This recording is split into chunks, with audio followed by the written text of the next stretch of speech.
Sekarang ni macam mana keadaan abang sekarang selepas daripada abang minum sihat ni lah. Sebelum abang minum sihat dengan selepas abang minum sihat. Cuba abang cerita.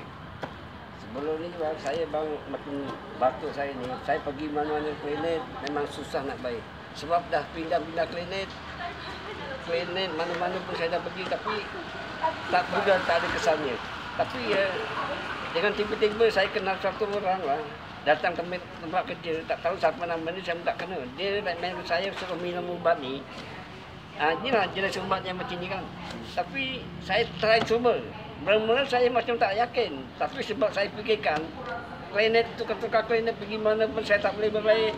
Jadi saya try cuba juga. Saya beranikan diri. Saya keluar sikit duit untuk yang abang beli tadi, saya try, saya cuba juga.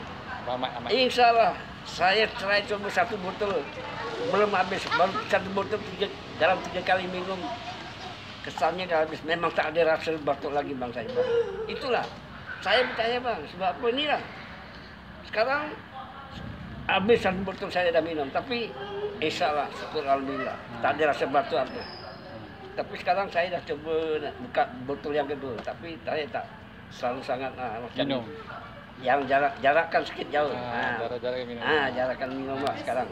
Badan macam mana bang? Badan rasa? Badan rasa? saya macam tak ada apa masalah. Tak ada apa. Ringan juga. Ringan badannya. Ringan juga. Tak ada apa-apa, itu biasa je. Okey, terima kasih bang. Okey. Okey. Assalamualaikum. Waalaikumsalam.